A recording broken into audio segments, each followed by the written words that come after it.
Bon, on va se faire un petit café et on se reparle pour le but de cette journée incroyable.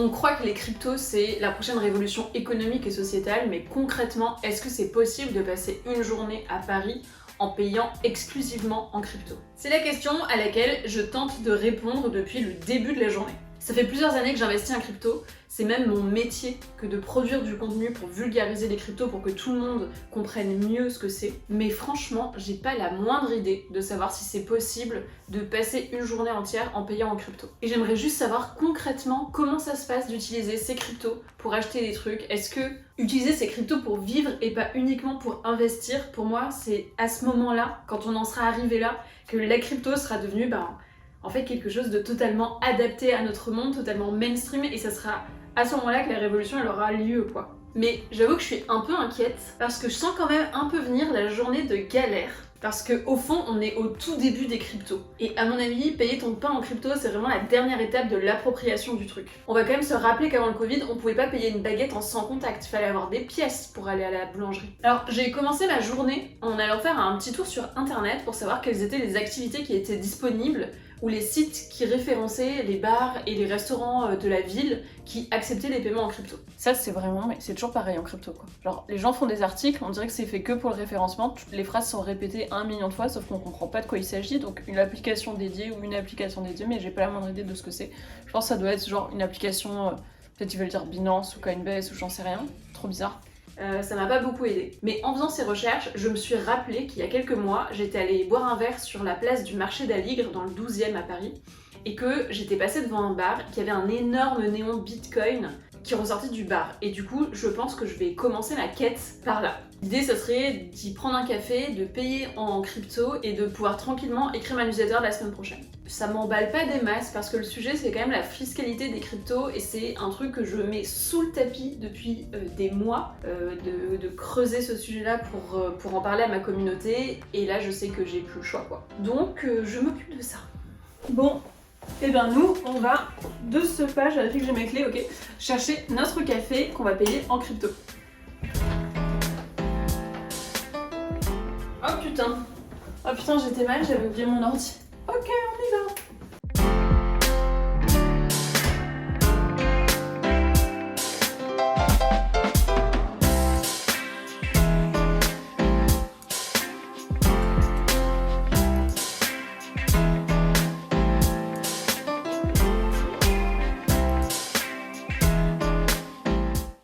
Ok, donc là on vient d'arriver sur la place du marché d'Aligre où j'avais repéré un bar avec un gros néon en forme de Bitcoin. Donc on va voir s'ils acceptent de me servir un café en payant en crypto.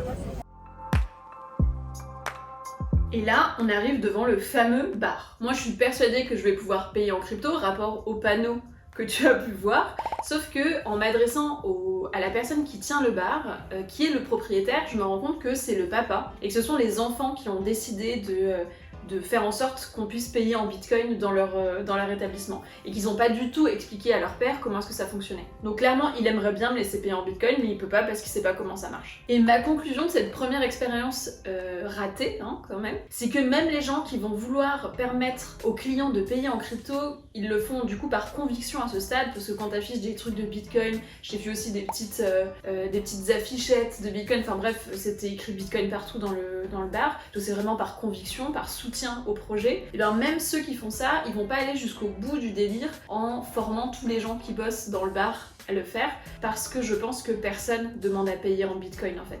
C'est tellement pas dans leur quotidien à ce stade qu'ils prennent même pas le temps de former les gens quoi.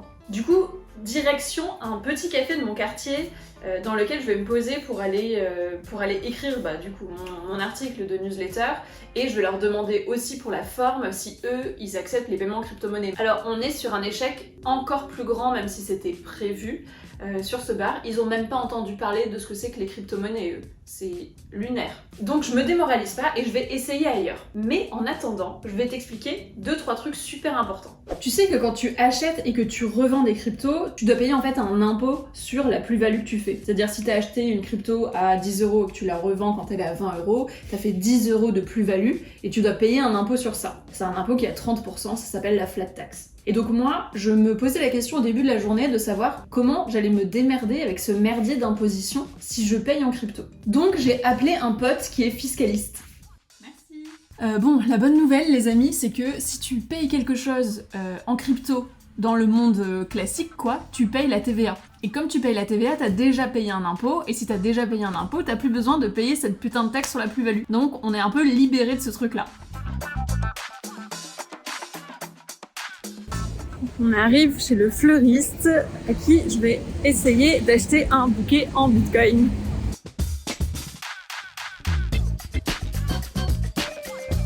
La crypto-monnaie, vous savez, ce sont ces monnaies virtuelles qui passent pas par des banques. Et parce que nous, tous nos paiements passent par une banque. Ouais. Crypto-monnaie. En gros, j'ai entendu parler de commerçants à Paris qui, pour accepter la crypto-monnaie, se créent un portefeuille en ligne, crypto-monnaie, au nom de la boutique, et qui permettait à tous les gens qui ont des cryptos de pouvoir payer directement à la boutique sans passer par une banque. Vous en avez pas entendu parler? Non, pas trop. Quand je leur demande si je peux payer en crypto, elles trouvent que c'est une super idée pour éviter les frais bancaires, mais clairement, elles sont hyper loin de ça, quoi. Ce qu'elles disent, c'est que, bon, les cryptos, elles en ont vaguement entendu parler, elles ont bien compris que c'était quelque chose qui permettait de ne pas passer par la banque, de le faire vraiment de main à la main, quoi, un peu comme ce qu'on s'est expliqué tout à l'heure. Sauf que, en fait, elles me disent quand même qu'elles ont des gens qui ont du mal à payer en sans contact. Donc les cryptos, c'est loin, mais tellement loin d'être leur problématique à ce stade. Et dans la foulée, j'ai parlé au libraire qui était à côté parce que je voulais bien faire mon job quand même. Et lui, il connaissait les cryptos. Je me suis dit qu'il était un peu plus geek, l'état du magasin était tout fouillis. Je me suis dit, ok, ça c'est un mec qui connaît les cryptos, potentiellement il peut être un peu plus alerte sur le sujet. Lui, il utilise les cryptos comme un casino, donc on est aussi loin du délire. Hein. Bon, et pour la suite du coup, à ce stade de la journée, les bars que j'ai trouvés qui étaient référencés sur internet comme acceptant les cryptos étaient soit définitivement fermés, soit pas en mesure de me permettre de payer en crypto. Donc j'en ai conclu que c'était probablement encore trop tôt à ce stade pour pouvoir payer des choses facilement en crypto, en peer-to-peer.